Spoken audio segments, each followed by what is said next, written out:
안녕하십니까. 문화재청 국립고궁박물관 학예연구사 김재은입니다. 국립고궁박물관에서는 올해 숙종 서거 300주년을 맞아서 숙종을 조금 다른 시각으로, 새로운 시각으로 살펴볼 수 있는 전시를 준비를 했습니다.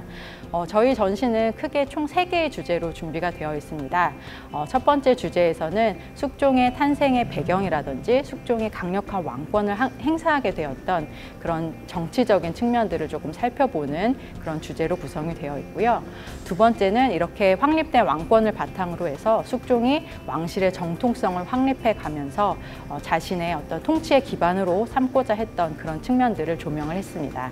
그리고 마지막 3부에서는 이렇게 확립된 왕실의 정통성 그리고 왕권을 바탕으로 해서 숙종이 당시에 그 산적해 있던 민생의 문제들을 해결하기 위해서 시행했던 여러 가지 사회 경제적 조치들을 함께 살펴보실 겁니다. 그러면 다 같이 전시실로 이동하셔서 전시를 한번 관람해 보시겠습니다.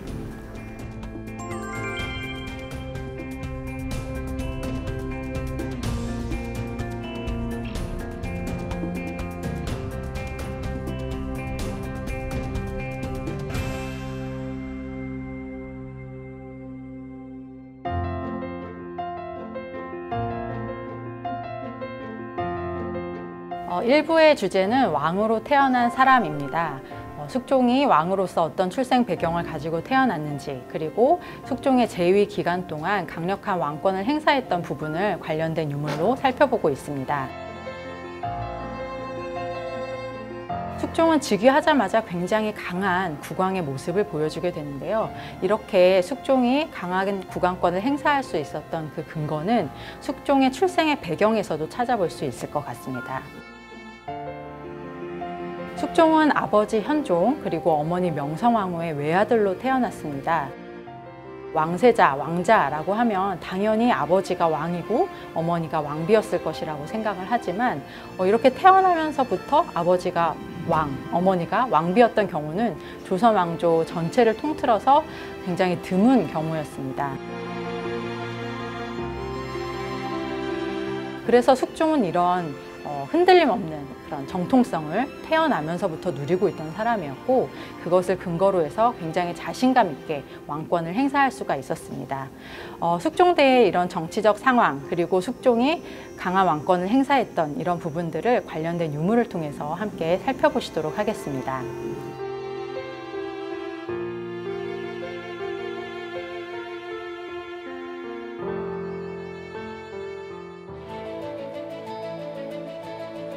네, 숙종 재위 20년 정도까지는 황국이 굉장히 자주 일어났습니다. 붕당 간의 갈등을 중재하려고 했던 숙종이 어떤 한 붕당에게만 힘이 쏠리는 것을 방지하기 위해서 이렇게 정권을 자주 바꾼 것입니다. 왼쪽에 보시는 문헌들은 이러한 황국과 관련된 내용을 담은 문서들입니다.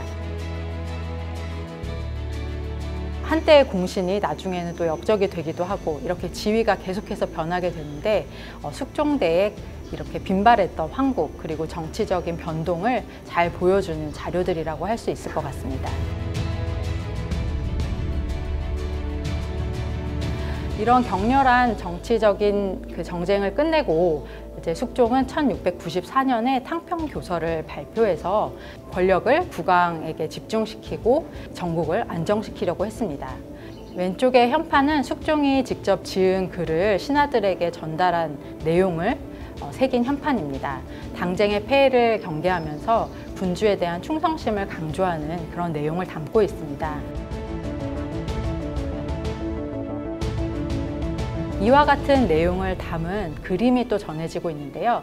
지금 그림을 한번 살펴보시겠습니다.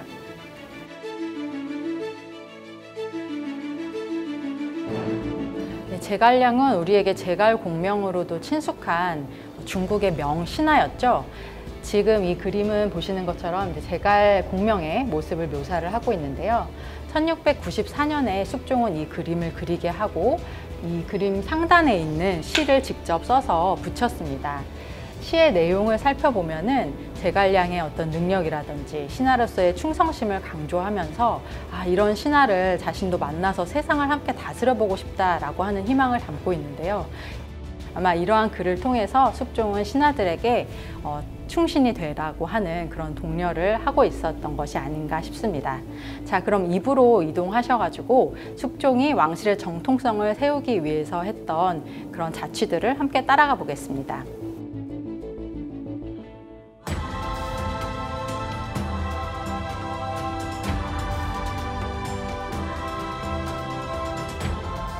숙종은 역대 국왕의 업적을 계승해서 조선이라는 나라를 다시 한번 일으켜 세우려고 했습니다. 왕실의 정통성을 확립하려고 한 건데요. 이를 위해서 선대 국왕의 글씨라든지 글을 모아서 책으로 편찬하고 또 왕실의 족보도 새로 정리를 했습니다.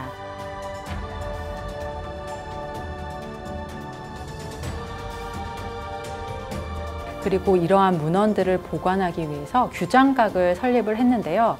우리가 규장각이라고 하면 정조대를 더 먼저 떠올리지만 사실 규장각이 처음 만들어진 것은 숙종대였습니다.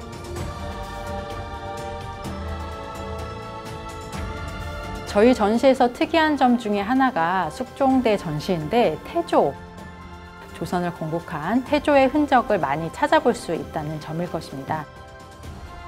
왕실의 정통성을 확립하는 데 있어서 조선을 건국한 태조 이상으로 중요성을 가지는 국왕은 없었습니다. 숙종은 태조의 행적들을 발굴해서 그 업적을 칭송하고 이를 기념하는 사업들을 여러 가지로 시행을 하게 됩니다. 제 옆에 보시는 그림은 팔준도첩이라고 하는 8마리의 말을 그린 그림입니다. 태조는 조선을 건국하기 전에 고려시대의 무장으로 굉장히 명성을 떨치던 인물이었죠. 왜구를 격퇴하거나 또 여진족들을 정벌하거나 이런 무공을 세울 때 태조가 탔던 말들을 그림으로 그려서 화첩으로 제작한 것이 바로 이 팔준도첩입니다.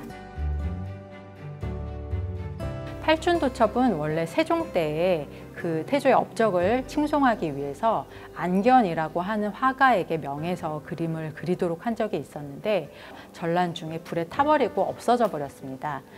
이것을 안타깝게 여겼던 숙종이 다시 한번 이 그림을 그리도록 하고 화첩으로 만들었고요. 그 앞에는 태조의 업적을 다시 한번 되돌아보는, 그리고 왜 이 화첩을 그리게 되었는지를 설명하는 글을 지어서 수록하고 있습니다.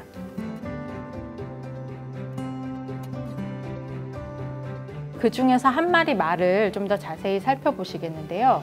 지금 보시는 말은 유린청이라고 하는 말입니다. 이 말이 6살 때부터 태조가 타기 시작했다라고 하는데요. 31살에 이 말이 죽었고 온 나라 사람들이 슬퍼해서 돌로 그 곽을 짜서 묻어주었다라고 하는 내용까지 담겨져 있습니다. 마치 우리가 전장에 같이 출전했던 전우처럼 말의 어깨, 엉덩이 부분에 화살을 맞은 흔적이 있다라고 하는 내용까지 전해주고 있습니다.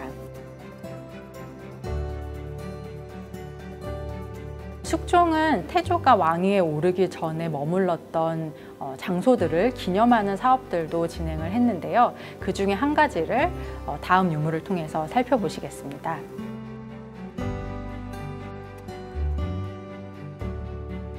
예, 제 옆에 굉장히 큰 탁본이 하나 전시가 되고 있는데요.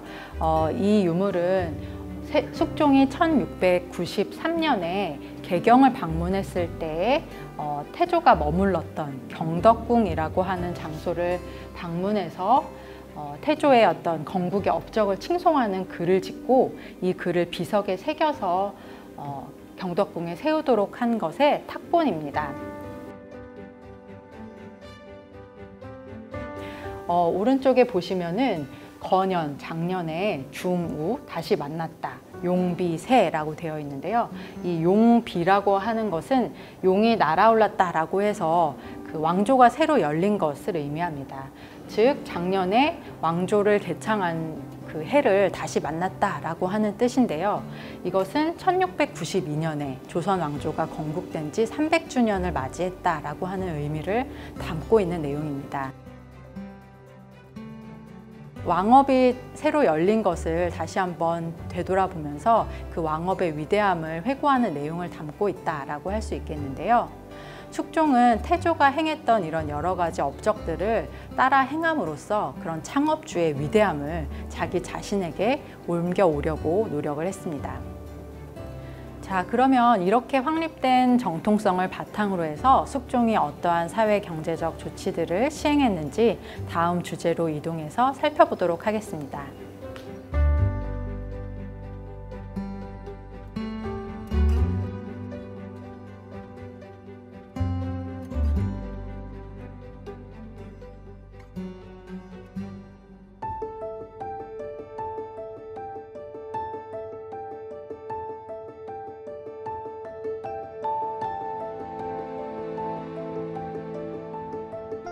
네, 17세기에는 전 세계적으로 소빙기라고 하는 이상기후 현상이 나타났었고요. 그 영향으로 인해서 한여름에 우박이 내리기도 하고 큰 가뭄이 들어서 농사도 제대로 될 수가 없었습니다.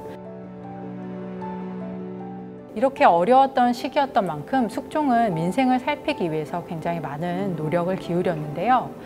즉위하자마자 거의 매년 전국의 암행어사를 파견을 해서 민생을 살펴보려고 했습니다. 이 암행어사를 통해서 파악된 그런 민심을 바탕으로 해서 민을 괴롭혔던 여러 가지 조세 문제들을 개혁을 하기도 하고 유의미한 사회 경제적인 정책들을 실시했습니다. 제 옆에는 이렇게 돈더미가 놓여져 있는데요. 이거는 상평통보라고 하는 조선 후기에 널리 유통되던 화폐입니다. 우리가 엽전하면은 딱 떠올리는 그런 화폐이기도 한데요. 이 상평통보가 처음 만들어진 것도 숙종대였습니다.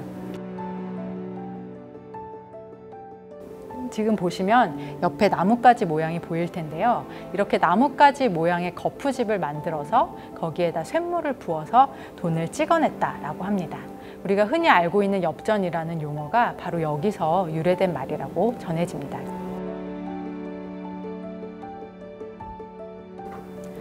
숙종대는 사실 그 이전 시기에 임진왜란이라든지 병자호란과 같은 외적의 침입이 이어졌고 그로 인한 그 사회 경제적 토대가 많이 무너져 있던 상황이었습니다.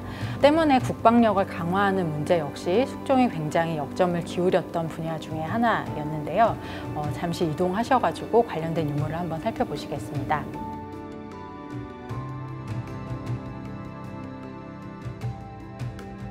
숙종은 국방력을 강화하기 위한 많은 노력을 기울였는데요. 그 중에서도 특히 도성을 중심으로 한 방어체제를 구축하는 것이 역점 사업 중에 하나였습니다. 기존에 있던 도성의 무너진 구간들을 수리하는가 한편 도성을 지키기 위한 배후지로서 여러분이 잘 알고 있는 북한산성을 새로 지은 것도 바로 숙종대였습니다.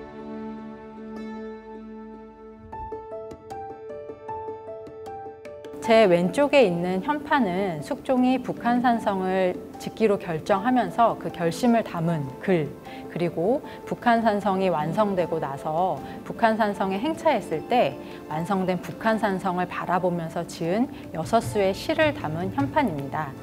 완성된 산성을 둘러보면서 이렇게 험난한 지세에 산성이 세워졌으니 이제 도성의 수비는 문제없겠다라고 하는 자부심을 나타내는 그런 내용을 담고 있습니다.